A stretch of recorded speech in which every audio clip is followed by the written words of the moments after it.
Okay, so I'm on the streets of Copenhagen now. I'm actually right outside my hotel, and I noticed something really interesting about the cars in the city. Why don't you take a look at this row of cars and see if you can tell me something that looks a little bit different than the cars in the city where you're from. Talk to me about parking, or think about the parking lots in the city where you're from.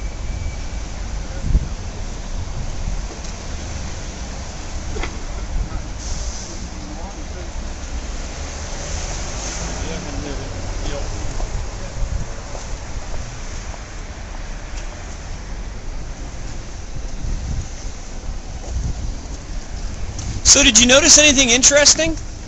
I did. Not a single minivan, not a single SUV, not a single Blazer, not a single Sequoia, not a single anything. No Hummers. The size of the cars in Copenhagen and in most of Europe are actually really, really small compared to the cars that you're used to driving in. This is a pretty typical car right here. It's made by Volkswagen, and you know we have Volkswagen cars in the States too, but it's a pretty small car. There's a couple of reasons for that. Reason number one is that the city streets tend to be a little bit smaller than the city streets where you're from.